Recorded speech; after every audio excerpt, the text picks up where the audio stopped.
ओम नमः शिवाय। जय श्री राम। मैं भक्ति स्टोरी में ब्लॉग में अपने प्रिय श्रोतागणों नरेंद्र माँ और प्रिय सब्सक्राइबर का बहुत बहुत स्वागत हार्दिक धन्यवाद करता हूँ।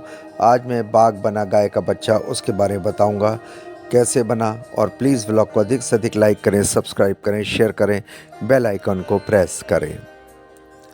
एक गांव में एक बच्चा रहता था और गाय का, और उसके मालिक थे शोभा और उसका पति।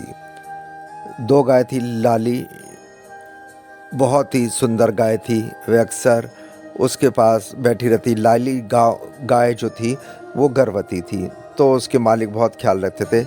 एक दिन की बात है कि नंद भागता हुआ जो बछड़ा था वो अपनी मौसी लाली के पास आया और बोलने लगा, लाली मासी चलो कहीं घूमने चलते, आज मौसम बहुत अच्छा है।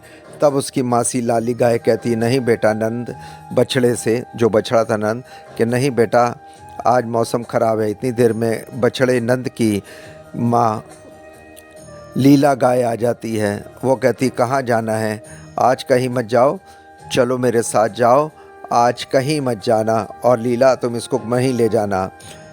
और लीला गाय अपनी वहाँ से चले और लाली अपनी बहन को समझाती कि नंद की बछड़े की बातों में मत आना। तब नंद बोलता है कि लाली मासी चलो, बहुत अच्छा मौसम है। इसके बाद नंद बछड़ा ज़ोर ज़ोर से रोकना और चलने की ज़िद करने लगता है। तो लाली ने कहा, ठीक है चलो तू रो मत, चल मैं नंद बछड़े तेरे साथ घूमने चलती हूँ। लाली की बात सुनकर नंद बहुत खुश हुआ और वह दोनों घर से बहुत दूर जंगल में घूमने आ जाते हैं। नंद घूमते घूमते लाली से थोड़ा आगे निकल आता है। तभी वहाँ एक शेर की शिकार में शेर आ जाता है, बाघ आ जाता है, जिसको न देखकर सोचता है कि आज तो मेरे भाग खुल गए और मुझे ये बछड़ा खुद ही चलकर मेरे पास भोजन बन गया। आज मुझे नरम नरम मांस का भोजन मिलेगा। और यह बाघ जैसे ही नंद की और बड़ा बछड़ के, तभी वो लाली मासी गाय जो थी उसके बीच में आ जाती है और बोली, मेरे होते हुए तू नंद को कोई नुकसान नहीं पहुंचाएगा। इस पे बाघ उसको शिकार बनाने के लिए प्रयास करता है और उस पर मासी जो लाली गाय है उस पर आक्रमण कर देता है। बाघ लाली पर हमला कर देता है। लाली और बाघ में युद्ध होता है, परंतु बाघ तो बाघ होता है और लाली घायल होकर जोर से ज़मीन पर गिर जाती है। जैसे ही लाल बाघ को खाने के लिए आता है, तब तक वहाँ रामू और गांव के कुछ लोग आते हैं। भीड़ को देखकर बाघ वहाँ से भाग जाता है।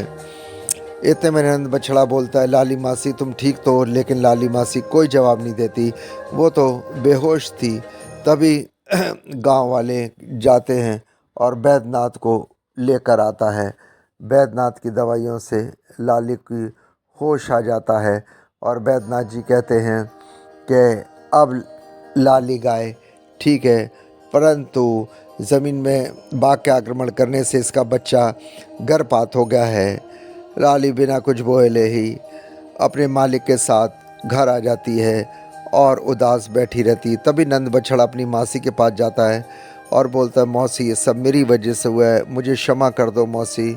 इतना कहकर नंद रोने लगता है। इधर लाली नंद बछड़े को गले से लगाकर बहुत रोती है। यह दृश्य देखकर जो उसकी माँ लीला थी उसको भी आंसू आए थे। धीरे धीरे कुछ दिन बाद हो गए, लेकिन लाली पुरानी बातों को भुला नहीं पा रही थी। एक दिन लाली जंगल में घूम रही थी, तभी उसे किसी रोने की आवाज़ आती है और उसने जाकर देखा तो पास के तालाब में जाकर एक बाघ का बच्चा फंसा था।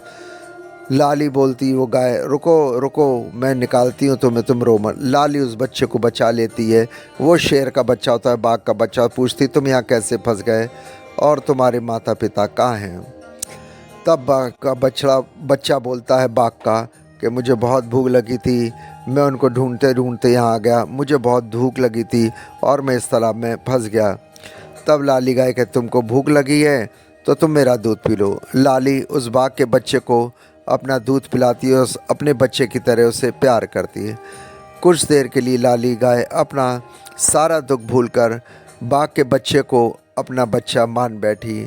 इतने में बाघ अपने बच्चे को ढूंढते ढूंढते वहाँ आता है। लाली और अपने बच्चे का प्यार देखकर वह बाघ को अपनी गलती का एहसास होता है और वह रोने लगता है और कहता है, लाली मुझे माफ़ कर दो, मैंने तुम पे उस दिन आक्रमण किया था, मैंने तुम्हारे साथ बहुत गलत किया, मेरी वजह से तुमने अपना बच्चा खो दिया और आज तुम मेरे ही बच्चे को दूध पिला रही हो। यह सुनकर उसका बाघ का बच्चा कहता है, पापा इन्होंने मेरी जान भी बचाई। बाघ लाली से गाय से माफ़ी मांग लगा और फूट फूट कर रोने लगा।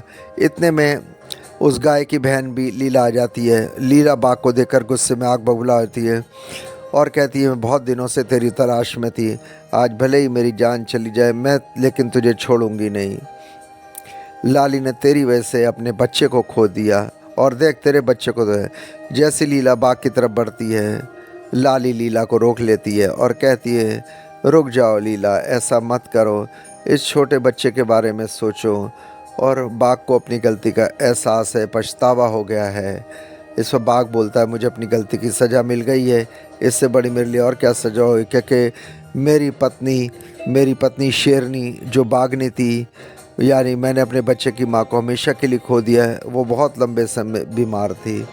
यह सुनकर उस गाय लीला और लाली दोनों गायों के आंखों में आंसू आ जाते हैं और आज से वो बाघ को खूब प्यार करती है और अपने बेटे के समान मानती है और बाघ को अपना दूध पिलाती है। इस प्रकार बाघ यानी दोनों गाय और बाघ जो शेर था और शेरनी का बच्चा सब साथ रहते हैं और गाय उनको अपने बच्चे की तरह पालती है। इस तरह लाली ने उस शेर के बच्चे को अपने सीने से लगा लिया और समझाया, क्या मैं आपके बच्चे को रोज़ दूध पिला सकती हूँ? तब बाघ ने कहा, मुझे कोई आपत्ति नहीं है, पर बाघ ने कहा, मुझे ये दुख है कि मैं तुम्हारा कर्जा कैसे उतारूँगा। इस प्रकार लाली गाय ने बोला, मैंने अपना बच्चा खोया लेकिन मुझे ये बच्चा मिल गया, आज से मैं अपना दुख भूल गई हूँ और तुम्हारे बच्चे को रोज़ दूध पिलाऊंगी। इस प्रकार उस गांव में रहने लगे और हमेशा एक साथ रहे। मित्रों, आपको ये कहानी कैसी लगी? प्लीज़ व्लॉग को लाइक करें, सब्सक्राइब करें, शेयर करें, बेल आइकन को प्रेस करें और कमेंट्स बॉक्स में ज़रूर लिखें कि आपको ये कहानी कैसी लगी। दो गाय और एक बछड़े और शेर के बच्चों की, और सब खुशी खुशी रहने लगे। प्लीज़ व्लॉग को लाइक करें, सब्सक्राइब शेयर करें, बेल आइकन को प्रेस करें और जय श्री कृष्णा कमेंट्स बॉक्स में ज़रूर लिखें। जय सिया राम।